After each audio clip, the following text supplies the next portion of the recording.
Hi friends, मेरा नाम है रोहतास और आज है 27 अक्टूबर। और 27 अक्टूबर की इतनी महत्वपूर्ण करंट अफेयर है वह आपके लिए लेके आया हूँ और यह आपके आने वाले एग्जाम के लिए बहुत ही महत्वपूर्ण है। तो आइए इसी के साथ शुरू करते हैं।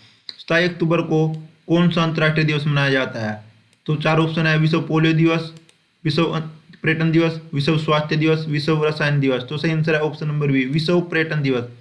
हर साल 27 अक्टूबर को हर साल विश्व पर्यटन दिवस मनाया जाता है। इसका उद्देश्य पर्यटन के महत्व और स्थायी पर्यटन पर जागरूकता बढ़ाना है।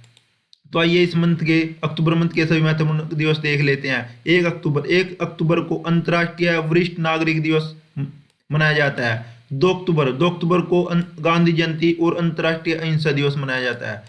4 अक्टूबर को विश्व पशु दिवस। 5 अक्टूबर को विश्व शिक्षक दिवस।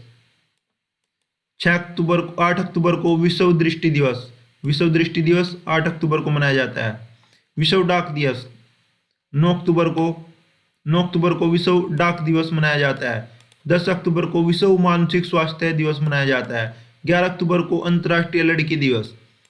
14 अक्टूबर को ब्लड डोनेशन दिवस, विश्व खूनदान दिवस। विश्व खूनदान दिवस हर साल 14 अक्टूबर को मनाया जाता है। 16 अक्टूबर को विश्व खाद्य दिवस। 17 अक्टूबर को अंतर्राष्ट्रीय नशा विरोधी दिवस मनाया जाता है। 24 अक्टूबर को विश्व संयुक्त राष्ट्र दिवस मनाया जाता है और विश्व पोलियो दिवस भी इसी दिन मनाया जाता है। 26 अक्टूबर को जम्मू कश्मीर विलय दिवस और 27 अक्टूबर यानी कि आज के दिन विश्व पर्यटन दिवस मनाया जाता है। विश्व पर्यटन दिवस 8 अक्टूबर को राष्ट्रीय विज्ञान दिवस जो कि भारत के कुछ ही राज्यों में मनाया जाता है। और 31 अक्टूबर को राष्ट्रीय युवा दिवस और स्वामी विवेकानंद जयंती भी मनाई जाती है। नेक्स्ट प्रश्न, बैडमिंटन एशिया अंडर 17 और अंडर 15 जूनियर चैंपियनशिप 2025 में भारत ने कितने स्वर्ण पदक जीते? तो यह प्रतियोगिता इंडोनेशिया में आयोजित की गई थी और इसमें भारत ने 2 स्वर्ण पदक जीते हैं, जिनमें अंडर 15 बालिका के सिंगल्स में सैना मणिमुथु ने स्वर्ण पदक जीता है और अंडर 17 बालिकाओं के सिंगल्स में दीक्षा सुधाकर ने स्वर्ण पदक जीता है। तो यह है अंडर 15 में सैना मणिमुथु और अंडर 17 में दीक्षा सुधाकर ने स्वर्ण पदक जीतकर देश का नाम रोशन किया और यह प्रतियोगिता इंडोनेशिया में आयोजित की गई थी। आईसीसी ने अक्टूबर 2025 में कौन सी नई डिजिटल रणनीति लॉन्च की है? तो सही आंसर है option number B, ICC digital इडिज 2025। अंतर्राष्ट्रीय क्रिकेट परिषद ने डिजिटल मीडिया और फैन एंगेजमेंट बढ़ाने के लिए आईसीसी डिजिटल इडिज 2025 पहल की शुरुआत की। इसका उद्देश्य क्रिकेट की नई तकनीकी और एआई आधारित स्ट्रीमिंग सुविधाओं से जोड़ना है। हाल ही में हॉकी इंडिया ने मिशन 2032 किस उद्देश्य से शुरू किया? तो 4 ऑप्शन है, तो option B is right answer, Olympic स्वर्ण लक्ष्य है। मिशन 2032 कार्यक्रम का उद्देश्य भारत को 2032 ओलंपिक खेलों में हॉकी में स्वर्ण पदक जीतने के लिए तैयार करना है। इसमें युवा खिलाड़ियों को प्रशिक्षण, अंतर्राष्ट्रीय एक्सपोर्ट्स और कोचिंग इंफ्रास्ट्रक्चर पर जोर दिया जाएगा। नेक्स्ट प्रश्न, आसियान समिट 2025 की शुरुआत किस देश में हुई है? तो सही आंसर है ऑप्शन नंबर बी, मलेशिया। हाल ही में 26 अक्टूबर को मलेशिया के कुआलालंपुर में आसियान समिट 2025 आयोजित की गई। इस समिट में आसियान सदस्य देशों और वैश्विक साझेदारों ने व्यापार, सुरक्षा और भू राजनीतिक चुनौतियों सहित प्रमुख क्षेत्रीय मुद्दों पर चर्चा की। आसियान से संबंधित सभी महत्वपूर्ण प्रश्न देख लेते हैं। आसियान का पूरा नाम association of south east Asian nation है और इसकी स्थापना 8 अगस्त 1967 को बैंकॉक, थाईलैंड में हुई थी।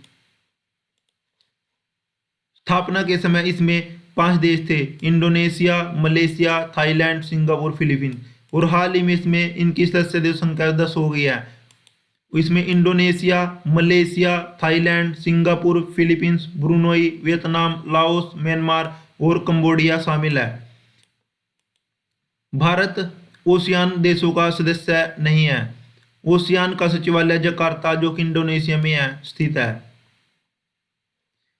ओशियान दिवस 8 अगस्त को मनाया जाता है और ओशियान का मुख्य उद्देश्य क्षेत्रीय शांति, आर्थिक विकास, सांस्कृतिक सहयोग, विवादों को शांतिपूर्ण समाधान है। नोट: भारत आसियान का सदस्य नहीं है। हाल ही में शामिल की गई स्वदेशी पनडुब्बी रोधी युद्धपोत मोहे भारतीय नौसेना में क्या है? तो यह मोहे एक anti submarine warfare shallow craft है। मोहे भारतीय नौसेना का पहला anti submarine warfare shallow watercraft है। और ये anti submarine warfare shallow watercraft होता क्या है, यह देख लेते हैं।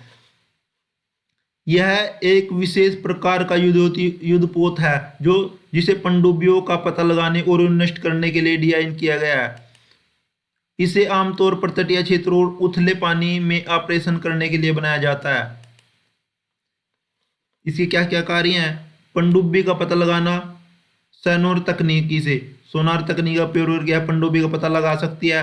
पनडुब्बियों और छोटे पानी के जहाजों को नष्ट करना,